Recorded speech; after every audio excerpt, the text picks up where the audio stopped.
네, 여러분 안녕하세요. 더오름 수학 원장 이승준 선생입니다. 자, 오늘은요. 중등부 강사와 고등부 강사의 실력은 정말 다를까라는 주제를 가지고 한번 이야기를 해보려고 합니다.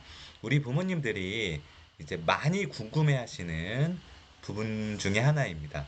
중등부 강사랑 고등부 강사는 과연 실력이 정말 다른가? 아이가 정말 뭐 중등부 강사분들 중에서도 정말 최고로 좋은 대학 나오고 전공하신 분들도 있고 고등부 강사들보다도 좋은 학벌을 가지고 계신 좋은 스펙을 가지고 계신 분들도 있는데 아이가 이제 고등학생이 돼서 수업을 들어오면 또는 고3이 돼서 수업을 들어보면 엄마 역시 고등부 선생님들은 달러 엄마 역시 1타 강사는 좀 다른 것 같아 그런 이야기를 한다고 하죠. 그러면 과연 왜 중등부 강사와 고등부 강사는 정말 같은 학벌이 가지고 있어도 실력이 다른지 아니면 왜 이런 차이가 나게 되었는지에 대해서 개인적인 생각을 한번 풀어서 이야기를 해보려고 합니다. 자, 중등부 강사의 고등수학 문제풀이의 실력은 실제로 얼마나 될까? 중등부 선생님들이 다 실력이 부족하거나 실력이 없다는 거는 아닙니다. 근데요, 우리가 중등부 선생님들이 아무리 좋은 학벌을 가지고 있고 좋은 실력을 가지고 계셔도 이제 중등부 선생님들이 고등수학 문제를 푸는 거는 단편적인 실제적인 그 문제지에 대한 풀이만 하는 것이 보편적입니다. 이제 고등부 선생님들 같은 경우는 물론 실력이 없으신 분들도 있지만 계속해서 업데이트되는 새로운 수능 모의고사, 평가원 문제, 아니면 사설 모의고사 문제, 수능 문제들도 아이들이 질문을 하기 때문에 계속 풀어야 되고 매해 수없이 많이 출제되는 학교들의 내신 문제들도 계속 업데이트 되는 것도 풀어봐야지 새로운 경향을 알 수 있어요. 하지만 아무리 실력이 있고 아무리 잘 가르치는 중등부 선생님들이라고 해도 고등수학 문제를 풀 때는 하나의 포메이션에 맞춰서 풀려질 수밖에 없습니다. 뭐 문제지면 문제지, 아니면 테스트면 테스트, 그거에 맞춰서 풀려질 수밖에 없어요. 주구장창 정석만 푸는 선생님도 있고 아무리 어려운 블랙라벨 그 문제지를 푼다고 쓰리스텝 문제를 푼다고 해도 그거는 새로 업데이트 되는 거는 아니에요. 계속해서 똑같은 그런 문제죠. 그쵸? 더 발전, 그러면 우리가 거기서도 정말 이 중등부 선생님들 중에서 계실 수도 있겠죠. 계속해서 똑같은 문제를 계속 내가 풀어보면서 이 문제에 새로운 풀이 방법은 없는지 연구하고 씹어먹고 연구하는 그런 분들도 있을 수는 있겠지만 만 명 중에 한 명 있을까 말까 하는 그런 분이고요. 나머지 9,999명은 학원 강사를 하는 가장 큰 이유 중에 하나는 새로운 정보를 업데이트하지 않아도 내가 처음에 쌓아 올린 지식만을 가지고도 충분히 먹고 살 수 있는 편안함이 있기 때문에 저희가 학원 강사를 선생님들이 하는 것이기 때문에 그렇게 준비를 하지 않겠죠. 테스트도 여러분들이 다니고 싶어 하는 초등의 황소, 뭐 중등의 누적 테스트 학원들 보면은 테스트들도 다 매 똑같습니다. 다 일관적이고요. 그러면 더 이상 한번 시스템을 구축해 놓으면 더 이상 업데이트 해 놓을 일이 없겠죠. 그렇기 때문에 이제 그런 것들이 계속 누적되고 적체되다 보면 아무래도 정말 단편적인 그런 풀이밖에 나올 수 없기 때문에 아이들은 그렇게 느낄 수밖에 없다고 생각이 됩니다. 자, 그러면요. 고등부 강사는 실질적으로 그렇게 실력이 있냐? 고등부 강사의 화려한 풀이만큼 실제 실력이 있을까? 자, 우리가 아이들이 이제 가서 예비고일 반에 처음에 들어가서 수업을 들으면 부모님들 하는 이야기가 와, 엄마, 엄청 잘 풀어. 엄청 신박하게 잘 풀어. 이제 그런 이야기를 아이들이 한대요. 물론 다 똑똑한 선생님들이죠. 실력 있는 똑똑한 선생님들인데, 근데 과연 이분들이 정말 자기가 100% 똑똑해서 이 방법대로 문제를 푸냐? 아니면 다른 풀이를 내가 가지고 온 거냐, 그거는 또 다르다는 거죠. 실질적으로 제가 만나본 많은 선생님들 중에 자신이 정말 획기적으로 똑똑해서 문제를 그렇게 풀고 어느 문제를 갖다 대도 막힘없이 푸는 선생님은 없었어요. 저한테 와서 아이들 이야기합니다. 많은 수강생들이 학원을 돌아다니다가 저희 학원도 오겠죠. 그러면은 그 만나본 예비 고1, 고1 1타 강사들 이제 이야기를 저한테 해주면 생각보다 소문보다 그렇지 않다. 뭐 정형화된 포메이션 안에서의 문제는 잘 풀지만 학교 기출이나 아니면 새로운 문제 같은 거를 질문을 했을 때 바로 풀어줄 수 있는 선생님 그렇게 많지 않았다.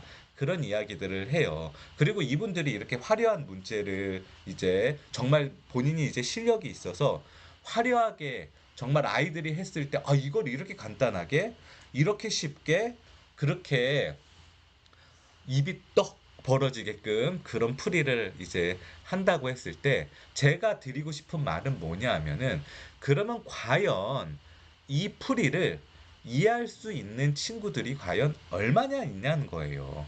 없어요, 사실.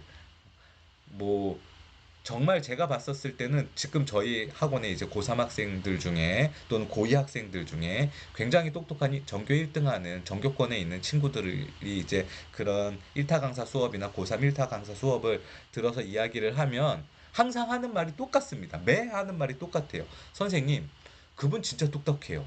어떻게 그런 생각을 했어요? 그러면 네가 그 수업을 들었을 때 그 선생님처럼 풀 수 있겠어? 그러면 그 문제는 풀 수 있는데 제가 다른 문제가 그렇게 변형돼서 나왔을 때 그 방법을 제가 생각할 수 있을까요? 그 굉장히 똑똑한 친구들이거든요. 그런데 그렇게 이야기해요. 전교 1등도 그렇게 이야기합니다. 수학에 특출난 재능이 있는 상위 0. 몇 프로에서 상위 한 1%까지는 그 풀이를 활용을 해서 내가 다른 문제, 다른 유형의 문제 풀이에 적용을 할 수 있겠지만 1등급인 4% 안에서도 상위 1%를 제외한 나머지 3%는 그 풀이를 활용할 수 없다는 거예요. 제가 예를 하나 들어드릴게요. 자, 올해 6월 모의고사, 평가원 모의고사 문제 28번 문제. 이거 보이시나 모르겠는데, 자, 실수 전체의 집합에서 이계도함수를 갖는 함수 fx와 두 상수 a, b의 조건을 만족시킬 때 다음 물음에 답하여라. 그러면서 요 두 가나의 조건을 줬습니다. 제가 지금 이거를 문제를 풀어드리려는 거는 아니고요. 저희 학원에 이제 전교 1등을 하는, 항상 전교 1등만 했었던 요 친구가 요 문제를 하나 틀렸어요. 요번 6월 모의고사에서 다른 문제 수학은 다 맞고 요 문제 한 문제를 틀렸는데 자기가 이 문제를 못 풀겠다는 거예요. 그래서 저한테 가지고 와서 질문을 했어요. 그날 이제 모의고사를 본 날 바로 와서 저에게 질문을 했는데, 이제 이 친구가 오기 전에 자기가 이 문제를 틀려서 이 문제 해설은 어떻게 되나, 그리고 오르비에 들어가서 이제 누가 풀어놓은 거를 봤는데 어떤 일타 강사분이 이제 풀어놓은 것 같아요. 자기가 이제 실에 이제 수업을 듣는 이제 제일 유명한 일타 강사분의 풀이 같다고 자기가 이야기하더라고요. 그러면서 이제 그분이 뭐 합성함수를 이용해서 이 문제를 풀었는데 이거를 굉장히 이제 그 합성함수를 이용해서 푸니까 간단하게 이제 풀렸다고 저한테 이야기를 했어요. 그런데 제가 이 문제를 봤을 때 물론 그렇게 풀면은 간단하게 문제가 풀릴 것 같지만 그 합성함수를 생각한다는 것 자체가 아이들이 이 문제를 봤을 때 이 문제를 어떻게 합성함수를 가지고 생각을 할까라는 고민이 들었어요. 그래서 제가 이 학생에게 어떻게 이야기를 했냐 하면, 자, 문제에서 이계도함수라는 말이 나왔다. 그럼 실제로 요 가 조건을 두 번 미분해서 이계 도함수로 한번 만들어 보는 게 첫 번째 포인트다. 두 번째, 요 조건을 줬는데 요 조건은 아마 내가 봤을 때 우리가 수투, 미적분이나 수투에서 사이값 정리랑 같은 것 같다. 그럼 요 두 근 사이에 알파인 근이 있을 것이다. 그리고 얘를 이용해서 이계도함수 중에서 얘를 이용해서 한번 또 풀어보자라고 해서 실제로 먼저 이계도함수를 구해봐라라고 제가 이야기를 했어요. 근데 딱 이 친구가 이걸 보다 이거 이계도함수 구할 수 있을까요? 그러고 써봤는데 조금은 복잡하긴 하지만 실제로 그 정도로 복잡하게 되는 문제는 아니었고, 이계 도함수와 요 조건을 만족해서 문제를 푸니까 문제가 풀렸어요. 그리고 EBS 풀이가 아직 나오기 전이었거든요. 다음 날 이 친구가 와서 저랑 같이 EBS 풀이를 출력을 해서 봤는데, 제 풀이대로 푼 게 EBS 이제 모범에서 이제 풀이였더라고요. 그래서 제가 이 친구한테 저 자랑을 하려는 게 아니라 제가 이제 말씀을 드리는 거예요. 제가 이 친구한테, 물론 이 친구는 저랑 이제 수업을 오랫동안 했었기 때문에 제 물이 이제 스며들었겠죠. 저는 좀 원론적으로 이제 최대한 이제 제 사설은 빼고 최대한 원론적으로 풀어주려는 그런 입장이거든요. 제가 이 친구한테 물어봤어요. 그 선생님 풀이와 내 풀이를 비교를 했을 때 네가 정말 수학을 이제 했을 때 이 문제가 변형돼서 나왔을 때 어떤 풀이로 풀었을 때 네가 조금 더 접근이 좋고 문제를 해결할 수 있겠냐 그랬더니, 간결하기는 그 일타 강사 선생님 풀이가 간결한데 자기가 이 문제가 변형돼서 나왔을 때 그거를 생각할 수는 없을 것 같대요. 그런데 선생님 말대로 이 문제를 보고 이 이계도함수라는 뜻을 가지고 이 식이 복잡해 보이지만 진짜 미분을 해서 이계도함수를 구하고 나 조건을 다시 활용해서 써보니까 이거는 자기가 생각할 수 있는 영역의 문제라고 저한테 이제 그렇게 이야기를 하더라고요. 여기서 우리가 생각해야 되는 거는 뭐냐 하면은, 우리 부모님들, 우리 학생들 굉장히 그 멋있는 선생님의 풀이, 그 획기적인 풀이, 그런 거 좋아요. 그러면서 이제 이 친구가, 제가 말을 왔다 갔다 하는데 이 친구가 저한테 이제, 그러면 선생님 저는 그렇게도 풀어보고 싶은데 그거 어떻게 해야 돼요? 그래서 제가 이 친구한테 얘기해 줬어요. 그거는 사실 재능의 영역이다. 재능의 영역이야. 이제 너는, 이 친구는 저희 학원에 초등학교 때부터 다녔던 친구라서 너는 나랑 너무나 오랫동안 수업을 많이 했기 때문에 좀 원론적이고 약간은 투박한 그런 풀이가 굉장히 이제 익숙할 수도 있다. 근데 이거를 바꾸기는 조금 어렵다. 이미 나랑 너무 수업을 많이 했기 때문에. 그렇지만 이거를 기본 베이스로 하고 그 획기적인 풀이도 하면, 획기적인 거가 네가 생각났을 때는 획기적인 대로 풀고, 그게 생각이 안 났을 때는 우리가 가장 원론적이고 기본적인 베이스가 가장 좋은 거다.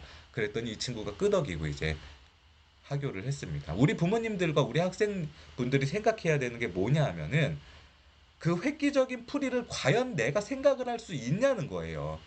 그런데 공부를 잘하고 정말 공부를 열심히 하고 자기의 기본적인 어느 정도의 한계를 느껴본 친구는 알아요. 오히려 알아요. 이런 분들은, 이런 친구들은. 그런데 그렇지 않은 친구들이 더 열광을 한다는 거예요. 오히려 더 풀 수 없는 친구들이.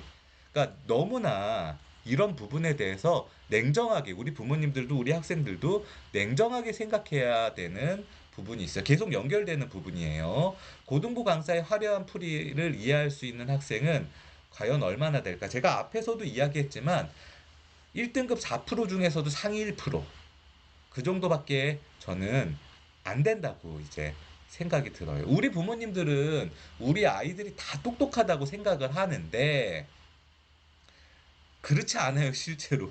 그렇지 않아요. 실제로 부모님들이 생각하는 것보다 우리 아이들이 덜 똑똑한 경우가 많고요. 그리고 이 일타 강사분들 중에 정말 자신이 정말 능력치가 너무 뛰어나서 화려하게 푸는 분들도 있지만, 내가 이 문제의 화려한 풀이를 연구소나 조교들, 석사 과정에 있는 정말 천재 같은 분들을 이제 월급을 주고 연구원으로 많이 쓰고 있으니까 그분들이 풀어주는 거를 보고 푸는 강사들도 많이 있거든요.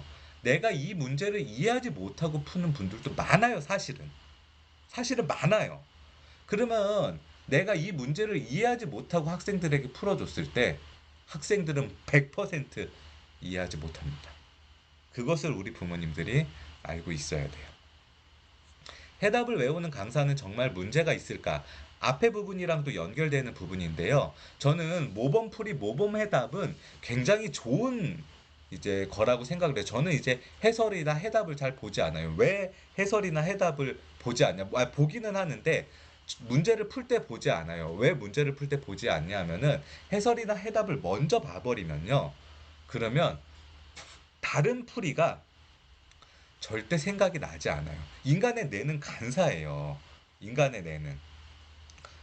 쉬운 부분을 이제 익히게 되면 다른 부분의 생각은 뇌를 쓰면 에너지가 소모되니까 에너지를 소모하기 싫어서 절대로 다른 부분의 생각이 나지 않아요. 그러니까 학생들은 저는 참고해도 된다고 생각을 해요. 하지만 저는 이제 문제를 풀어줘야 되는 강사고, 그리고 문제를 다양한 방법으로 풀어줘야 되는 강사이기 때문에 해답을 봐버리면 분명히 해답 이외에 더 쉬운 풀이나 그런 게 있을 수도 있는데 오로지 해답적으로만 생각이 나기 때문에 그래서 해설을 보지는 않아요. 하지만 내 문제랑 해설이랑 꼭 비교를 해보라고 학생들에게는 이야기를 해요. 하지만 해설을 보고 풀어주는 게 반드시 나쁘다고 생각이 들지는 않아요. 하지만 이거는 문제가 있죠. 뭐가 문제가 있냐 하면 해설을 본인도 이해하지 못하고 단순히 외워서만 푸는 강사들도 굉장히 많아요. 제가 예전에 처음 학원 강사를 시작했을 때 경시학원에 있었는데 이제 그때는 지금보다도 더 정석에 대한 의존도나 열풍이 높아서 실력 정석 수업을 들어가는 이제 선생님들, 특히나 이제 여자 선생님들 중에서 들어가기 전에 정석 연습 문제 해설을 다 외우시더라고요. 그래서 이걸 어떻게 외우냐고 그랬더니 이거 못 외우면 잘 못 푼다 그러면서 외워서 풀이 그대로, 정말 이제 암기 능력은 정말 대단하신 것 같아요. 풀이 그대로 적어줘요. 이해는 못 하셨던 것 같아요. 제가 봤었을 때는. 그러면 본인이 이해하지 못하고 푸는 해설은 절대 학생들이 이해할 수 없어요. 절대로. 그러니까 이게 문제입니다. 근데 요즘 강사분들 중에 본인도 이해하지 못하면서 해설을 달달 외워서 푸시는 분들이 너무 조금 많아서 그게 조금 염려가 된다고 저는 생각이 들어요. 자, 우리가 원하는 강사는 과연 어떤 강사인가? 자, 제가 사실 생각했을 때 가장 이제 베스트인 강사는 이런 분이라고 생각이 들어요. 본인이 공부를 좀 잘 못했어. 본인이 공부를 좀 잘 못했는데 내가 이제 대학을 와서 학문에 대한 막 그 열정이 어마어마한 거예요. 그래서 막 그때부터 초등학교 수학부터 다시 막 공부해서 막 엄청나게 공부를 열심히 하고 막 최선을 다하고, 그래서 이제 실력이 막 월등해졌어. 막 그래서 석사도 하고 막 박사도 하고 막 그런, 그래서 자기가 개념도 정립하고 자기가 원리도 정립하고, 그래서 공부 못한 아이의 마음도 알고 자기가 정말 천재적으로 성장해서 천재의 마음도 아는 그런 분들이 정말 이제 베스트이지 않을까 싶은 그런 생각이 이제 들었어요. 이게 우리가 원하는 가장 좋은 강사상이 아닐까 싶은 생각이 들었습니다. 자, 오늘은요, 중등부 강사와 고등부 강사의 실력은 정말 다를까라는 주제를 가지고 이야기했는데, 하고 싶은 말이 너무 많은데 시간이 너무 오래돼서, 그래서 다음에 또 이야기할 기회가 있으면 조금 더 이야기하겠습니다. 그래서 시간이 많이 길어졌는데요. 오늘도 시청해 주셔서 감사합니다.